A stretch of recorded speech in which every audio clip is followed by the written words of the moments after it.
दोस्तों नमस्कार। मकर राशि वाले मेरे मित्रों, 7 ऐसे काम जिन्हें भूलकर भी मत करना, अन्यथा गणेश जी होते हैं भयंकर क्रोधित और देते हैं बहुत अधिक पीड़ाएं। जी हाँ दोस्तों, वैसे तो भगवान कभी भी किसी को पीड़ा नहीं देते हैं, फिर भी मानव जब सीमा पार कर देता है तब उसकी पीड़ाओं के दौर शुरू हो जाते हैं। लेकिन कभी कभी मानव अनजाने में ऐसे कार्य कर देता है कि वह पीड़ा का पात्र हो जाता है। जी हाँ दोस्तों, तो कहीं ऐसा तो नहीं कि आप भी जाने अनजाने में कुछ ऐसे कार्य कर रहे हों जिनसे भगवान गणेश आपसे क्रोधित होते हों और इसका नतीजा यह हो कि आपकी पीड़ाओं के दौर कभी समाप्त ही ना हो। जहाँ लोग भगवान गणेश की पूजा आराधना करके जीवन में सफलता के मार्ग पर अग्रसर हो जाएंगे, वहीं आप कहीं अपनी अनजानी छुपी हुई गलतियों की वजह से पीछे ना रह जाएं। जी हाँ दोस्तों, तो ऐसे में आपको यह वीडियो देखना बहुत आवश्यक है, क्योंकि आज के इस वीडियो में हम आपको इसी विषय पर गहराई से ज्ञान देने जा रहे हैं और आपको बताने जा रहे हैं कुछ ऐसे गुप्त मंत्र और उपाय जिनसे आप भगवान श्री गणेश की अति कृपा प्राप्त कर सकते हैं।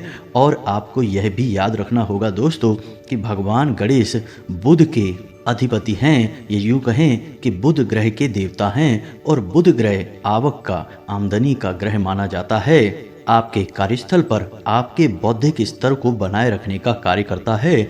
इसका मतलब यह हुआ कि यदि आपने भगवान श्री गणेश को प्रसन्न कर लिया अपने प्रयासों से, तो आपका बुध अपने आप ही सही हो जाएगा और आपकी आमदनी के स्रोत बहुत ही शक्तिशाली हो जाएंगे और कई नए स्रोत भी बन जाएंगे। तो यह बहुत ही अच्छा और सरल मार्ग है भगवान श्री गणेश की कृपा पाने का और बुध ग्रह को भी अपने पक्ष में मजबूत कर लेने का। जी हाँ दोस्तों, तो वीडियो बहुत ही खास होने जा रहा है।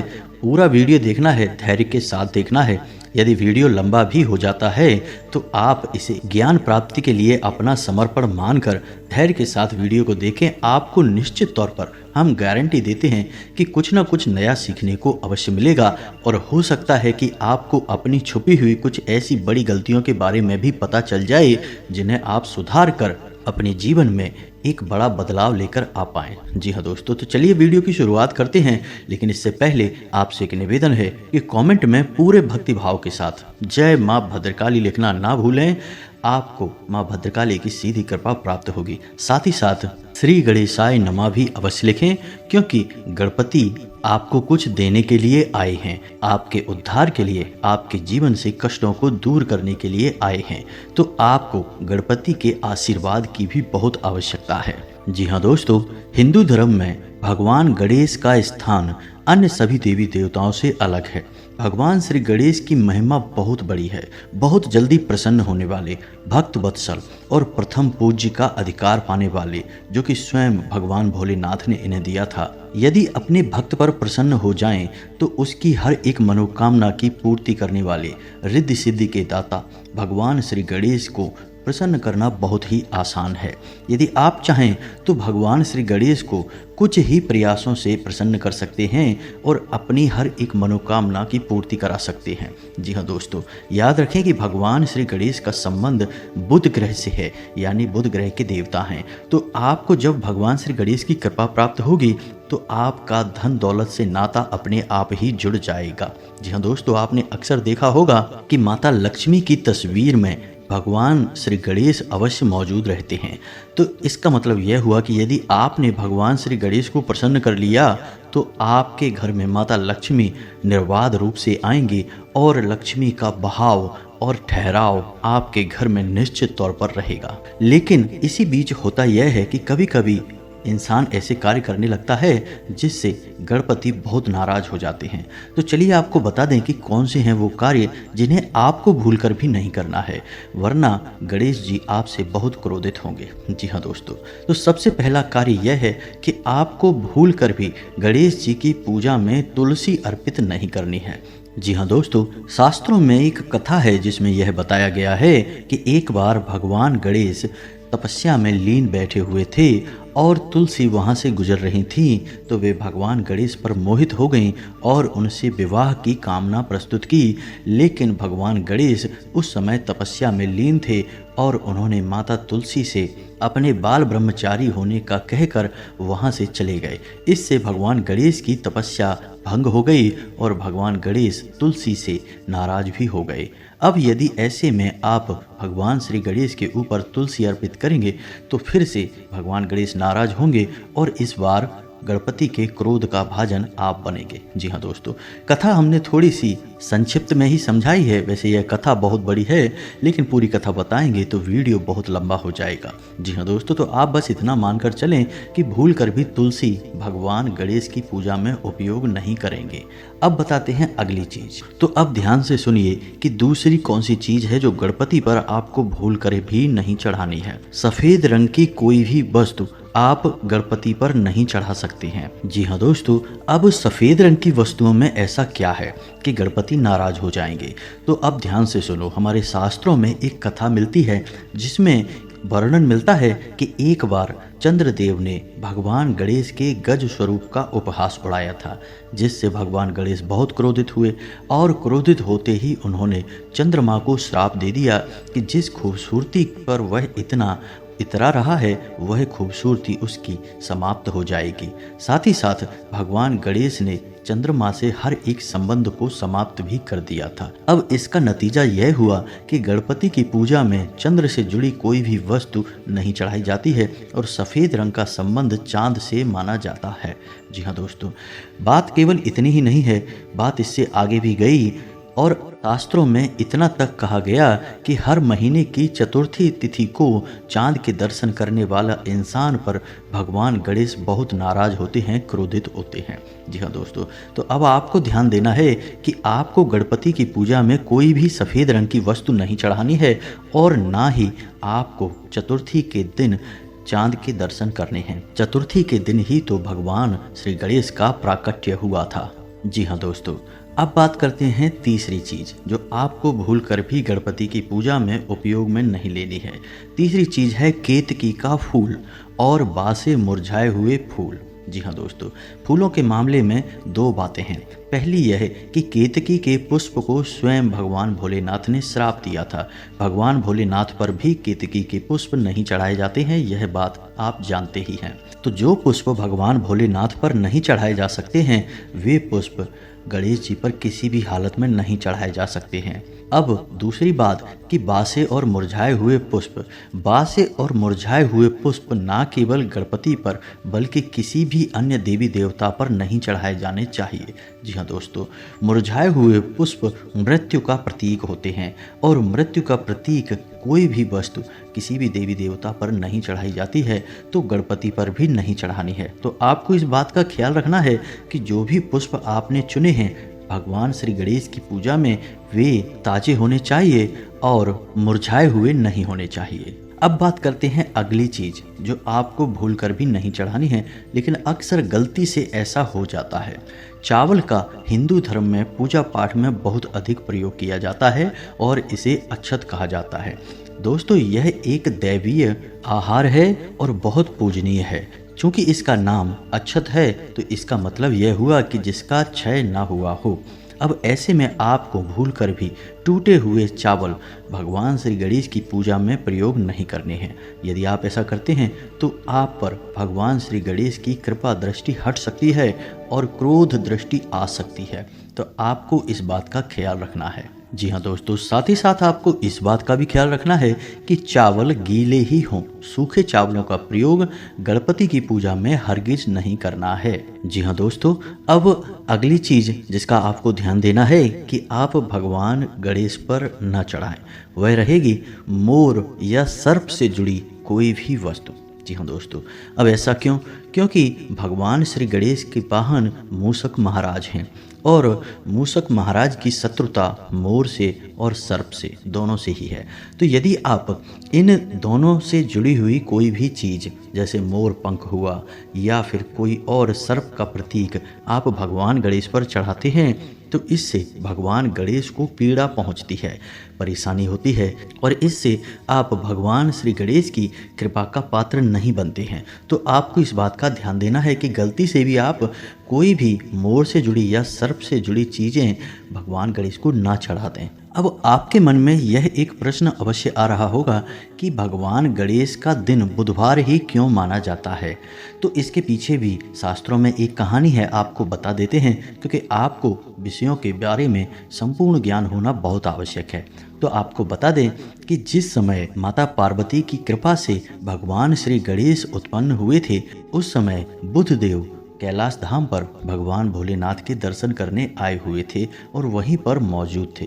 संपूर्ण घटनाक्रम उन्हीं के सामने हुआ। तो ऐसे में भगवान श्री गणेश के प्राकट्य के समय वहां पर मौजूद होने की वजह से बुध देव को यह सौभाग्य प्राप्त हो गया कि बुधवार के दिन ही भगवान श्री गणेश की पूजा बन गई, उनका पूजा का विधान हो गया। अब आपको कुछ ऐसी चीजें और बता दें जो बुधवार के दिन आपको भूल कर भी नहीं करनी है, वरना बुध देव तो नाराज होंगे ही। बुध ग्रह आपकी राशि में आपकी सफलता में बाधक तो बनेंगे ही, भगवान श्री गणेश भी आपसे नाराज हो जाएंगे। जी हाँ दोस्तों, तो छोटे छोटे कार्य हैं जिन्हें आप ध्यान से समझ लें, फिर अंत में हम आपको बताएंगे भगवान श्री गणेश को जल्द से जल्द प्रसन्न करने के लिए कौन से वे गुप्त मंत्र हैं जिनका आप उच्चारण करके अपनी हर एक सफलता को प्राप्त कर सकती हैं, भगवान गणेश को बहुत जल्दी प्रसन्न कर सकती हैं। तो अब ध्यान से सुनिए कि कौन से कार्य हैं जो आपको बुधवार के दिन भूल कर भी नहीं करने हैं। पहला कार्य कि आपको काले रंग के वस्त्र भूल कर भी बुधवार के दिन नहीं पहनना है। दूसरा कि सफ़ेद रंग के वस्त्र भी आपको बुधवार के दिन भूल कर भी नहीं पहनना है। ठीक इसी प्रकार बुधवार के दिन आपको किसी भी कीमत पर कर्जा नहीं लेना है। जी हाँ दोस्तों, चाहे वह व्यक्तिगत कार्यों के लिए हो या फिर व्यापार या काम धंधे से जुड़ा हुआ लेन देन हो, आपको भूल कर भी कर्जा बुधवार के दिन नहीं लेना है। किसी भी स्त्री का अपमान भूल कर भी आपको नहीं करना है इस दिन। हो सकता है कि परिस्थितियां ऐसी बने, क्योंकि दैवीय शक्तियां कभी कभी आपके धैर्य की परीक्षा लेती हैं और ऐसी परिस्थितियां जानबूझकर बनाई जाती हैं कि बुधवार के दिन किसी स्त्री से आपकी बहस हो जाए। तो ऐसे में आपको उस स्त्री का भूल कर भी अपमान नहीं करना है, उस परिस्थिति से या तो हट जाना है या उसे किसी प्रकार से टाल देना है। भूल कर भी आपको ऐसा नहीं करना है। अगला कार्य यह है कि बुधवार के दिन आपको किसी को भी अपने दरवाजे से खाली हाथ नहीं लौटाना है। मानकर चलिए कि आपके दरवाजे पर कोई जानवर आ गया, जैसे गाय आ गई या कुत्ता आ गया या फिर कोई भिखारी आ गया, आपको उसे संतुष्ट करके ही भेजना है। जी हाँ दोस्तों, आप यह ना मानकर चलें कि कोई आपसे मांगने आया है, आप यह मानकर चलें कि आपको पुण्य कमाने का एक अवसर प्राप्त हुआ है। जी हाँ दोस्तों, अब जितनी आपकी क्षमता है, जैसी आपकी मनोधारणा है, वैसा आप उन्हें देकर संतुष्ट करके प्रेम से उन्हें अपने घर से विदा करिए। अपमान भूल कर भी ना करें। अब कुछ ऐसे कार्य जो आपको बुधवार के दिन अवश्य करने चाहिए, इससे आपको सौभाग्य की प्राप्ति होती है। बुधवार के दिन अगर हो सके तो भगवान श्री गणेश के मंदिर अवश्य जाया करिए और भगवान श्री गणेश को मोदक यानी कि बूंदी के लड्डू और हरी घास अवश्य अर्पित करें। जी हाँ दोस्तों, बुधवार के दिन अपनी जेब में हरे रंग का रुमाल एक अवश्य रखें और उस रुमाल को गंदा ना होने दें। जी हाँ दोस्तों, साथ ही साथ मछलियों को दाना अवश्य चुगाया करिए बुधवार के दिन, और यदि हो सके तो गाय को हरी हरी घास अवश्य खिलाएं। बस आप इतना करिए, भगवान श्री गणेश के साथ साथ बुध देव की कृपा भी आपको प्राप्त होगी और आपके सौभाग्य का निर्माण होगा। दोस्तों, प्रयास तो आपको ही करने होंगे, आपके प्रयासों से ही तो आपके भाग्य का निर्माण होगा, क्योंकि कर्म प्रधान विश्व करि राखा। दोस्तों, आप जैसे कर्म करेंगे वैसा ही आपका परिणाम होगा, वैसा ही आपका प्रतिफल होगा और वैसे ही भाग्य का आप स्वयं निर्माण करेंगे। जी हाँ दोस्तों, अब बात करते हैं गणपति के 3 सबसे शक्तिशाली मंत्र, और तीनों मंत्रों का अलग अलग प्रभाव रहेगा। आपके जीवन में जैसी आवश्यकता है वैसे आप इन मंत्रों का प्रयोग कर सकते हैं। तीनों मंत्र बेहद शक्तिशाली हैं, स्वयं सिद्ध हैं, इन्हें आपको सिद्ध करने की आवश्यकता नहीं है और कई प्रकार की तांत्रिक प्रक्रियाओं में भी इन मंत्रों का प्रयोग किया जाता है। तो आप इन मंत्रों की शक्ति का यहीं से अंदाजा लगा सकते हैं कि जब आप इन मंत्रों का उच्चारण करेंगे तो अगले ही दिन से आप इन मंत्रों की शक्ति को महसूस करेंगे, जीवन में बदलाव को महसूस करेंगे। लेकिन दोस्तों, आपको हम एक बात बता दें कि भक्ति बिना भाव के सूनी होती है, जैसे महिला बिना आभूषण के सूनी होती है। तो आप यदि भाव के विहीन होकर कोई भी कार्य करेंगे, देवी देवताओं से जुड़ा हुआ, तो आपकी सफलता के अवसर बहुत ही कम होंगे। भाव बहुत ही आवश्यक है। तो आपको अपने मन में भाव बनाना है, अपने मन में उस देवी या देवता की छवि बनानी है जिसके लिए आप कोई भी प्रक्रिया कर रहे हैं, कार्य कर रहे हैं। तभी आपकी वह प्रक्रिया सफल होगी, आपका कार्य सिद्ध होगा। यह बातें हम आपको इसलिए बताते हैं ताकि आपकी मेहनत सफल हो, क्योंकि हो सकता है कि आप अपने जीवन को बदलने के लिए इन प्रयासों को करें और हो सकता है कि ना करें, क्योंकि आपकी राशि के जातकों की एक बड़ी समस्या यह है कि आपको आसानी से चीज़ों पर विश्वास नहीं होता है। आप सुनते तो बहुत कुछ हैं लेकिन करते अपने मन की ही हैं, और आपके मन में यदि कोई बात बैठ गई तो उसे बाहर निकाल पाना लगभग नामुमकिन होता है। तो यदि आपको यह ऐसा लग गया कि सब कुछ बेकार है, किसी काम का नहीं है, तो फिर आपको समझा पाना बहुत मुश्किल है। और यदि ठीक इसके विपरीत आपको ऐसा लगा कि यह सब कुछ बहुत काम का है और इसे करने से आपका जीवन बदलेगा, तब आपका जीवन निश्चित तौर पर बदल जाएगा, क्योंकि आपका भाव बहुत मजबूत होता है। यह आपके अंदर एक गुण और दुर्गुण दोनों ही कहे जा सकते हैं कि एक बार आपके मन में जो भी भाव उत्पन्न हो गया वह बहुत गहराई तक उतर जाता है और फिर वही आपकी वास्तविकता बन जाता है। जी हाँ दोस्तों, आप अपनी सोच और विचारों के बहुत मजबूत इंसान हैं। तो अब ध्यान से सुनिए कि कौन से हैं वो मंत्र और उन मंत्रों की शक्ति और उपयोगिता क्या है। यदि आपको ऐसा लगता है कि आप किसी भी कार्य की शुरुआत करते हैं और उसमें बाधाएं उत्पन्न होने लगती हैं, जो कि आपके जीवन में अक्सर ऐसा होता है।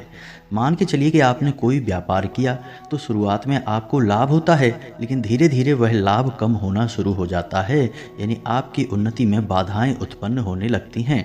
तो ऐसे में आपको इस मंत्र का एक माला जाप रोज करना चाहिए। दोस्तों, याद रखना कि आपको इन मंत्रों को सिद्ध करने की कोई आवश्यकता नहीं है। ये मंत्र पहले से ही सिद्ध हैं, स्वयं सिद्ध हैं। तो अब ध्यान से सुनिए, मंत्र आपके मोबाइल की स्क्रीन पर भी दिखाई देगा, चाहे तो आप इसे नोट कर सकते हैं। मंत्र कुछ इस प्रकार है। ओम गम गणपते सर्व कार्य सिद्धि कुरु कुरु स्वाहा। जी हाँ दोस्तों, मंत्र एक बार आप फिर से सुनिए। ओम गम गणपते सर्व कार्य सिद्धि कुरु कुरु स्वाहा। इस मंत्र को आपको एक माला रोज जाप करना है। आप देखेंगे कि आपके कार्यों में आने वाली बाधाएं दूसरे ही दिन से समाप्त होने लगेगी। मंत्र का उच्चारण आप पूरे विधि विधान के साथ करें। पहले गणपति का पूजन करें, उसके बाद ही इस मंत्र का उच्चारण करें।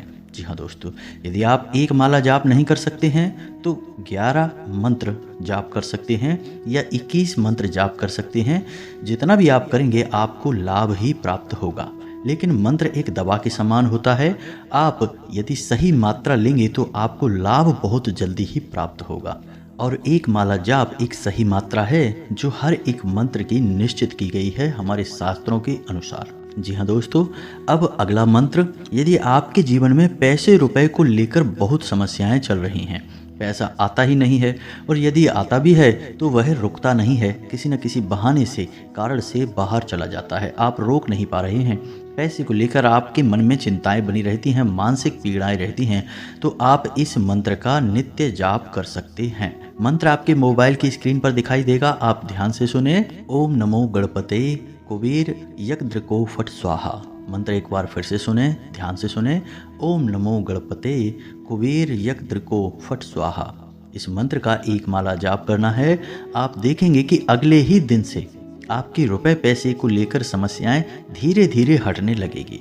दोस्तों, रातों रात चमत्कार नहीं हो जाएगा, यह बात आपको ध्यान देनी है, लेकिन आपकी समस्याएं कम होने लगेंगी और आगे चलकर जैसे जैसे आपकी भक्ति प्रबल होगी, समस्याएं पैसे रुपए को लेकर पूर्ण रूप से समाप्त हो जाएंगी। जी हाँ दोस्तों, अब आखिरी में एक और स्वयं सिद्ध मंत्र, जिसका उच्चारण करने से यदि आपके काम धंधे व्यापार में समस्याएं आ रही हैं ठीक से चल नहीं पा रहा है, नौकरी आपकी अच्छी नहीं चल रही है या फिर नौकरी लग ही नहीं पा रही है, ऐसी परिस्थितियां यदि हैं आपके जीवन में तो आप इस मंत्र का उच्चारण करें, एक माला जाप करें या फिर 21 या 31 की संख्या में जाप करें। आपको लाभ अगले दिन से ही प्राप्त होने लगेंगे। जी हाँ दोस्तों, तो मंत्र आपके मोबाइल की स्क्रीन पर आएगा, आप उसे ध्यान से देखें।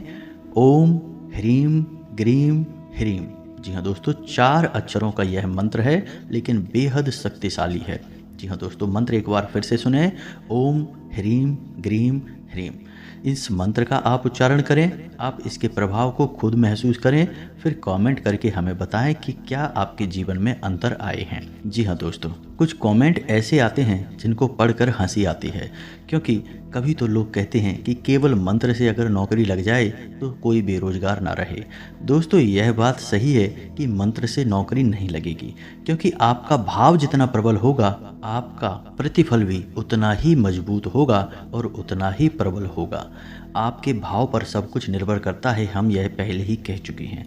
भक्ति बिना भाव के सूनी रहती है, पूर्ण नहीं होती है। तो भाव के बिना आप भक्ति करेंगे, फिर आप कहेंगे कि नौकरी तो लगी नहीं, मंत्र का जाप हमने खूब किया, तो आपकी नौकरी कैसे लग जाएगी? भाव तो है नहीं। तो पहले समर्पण चाहिए, भाव चाहिए। मंदिर जब भी जाया करें, समय बिताया करें, भगवान से अपने दिल की बातें किया करें, भगवान से अपना संबंध बना लें। जी हाँ दोस्तों, जैसे आप अपने किसी प्रेमी से, अपने शुभ चिंतक से अपने कष्ट बताते हैं, वैसे ही आप भगवान को अपना शुभ चिंतक माने और उन्हें अपने कष्ट, अपनी परेशानियां बताएं। भाव अपने आप उत्पन्न होने लगेगा और फिर आपकी हर एक पूजा पाठ और मंत्रोच्चारण का आपको पूर्ण फल प्राप्त होने लगेगा। जी हाँ दोस्तों, आप करके तो देखिए इस प्रक्रिया को, आपको ना सफलता मिले तो फिर कहना। जी हाँ दोस्तों, तो यह तो थी भगवान गणेश से जुड़ी हुई कुछ बातें जो आपको जानना बहुत आवश्यक है, क्योंकि गणेश चतुर्थी के इस अवसर पर यह आपके लिए सौभाग्य अपने जीवन में लाने का एक विशेष अवसर है, विशेष मौका है। इसे हाथ से जाने मत देना। भगवान श्री गणेश आपके यहाँ मेहमान बनकर आए हैं, पृथ्वी लोक पर आपके संरक्षण के लिए आए हैं। आपका धर्म है यह कि आप भगवान की भक्ति में कोई कसर ना छोड़ें, फिर भगवान के ऊपर छोड़ दें। भगवान का भी फिर यही दायित्व बनेगा कि वे आपकी हर मनोकामना पूरी करेंगे। जी हाँ दोस्तों, यह तो भक्त और भगवान का पवित्र रिश्ता है। इसी के साथ साथ आज के इस वीडियो को विराम देते हैं। कमेंट में पूरे भक्ति भाव के साथ जय माँ भद्रकाली अवश्य लिखें, जय श्री गणेश अवश्य लिखें। आपके जीवन में सुख और मंगल और सौभाग्य प्रवेश कर जाएगा, आपका जीवन बदल जाएगा। मिलते हैं अगले ज्ञानवर्धक वीडियो में, तब तक के लिए धन्यवाद। जय माता की।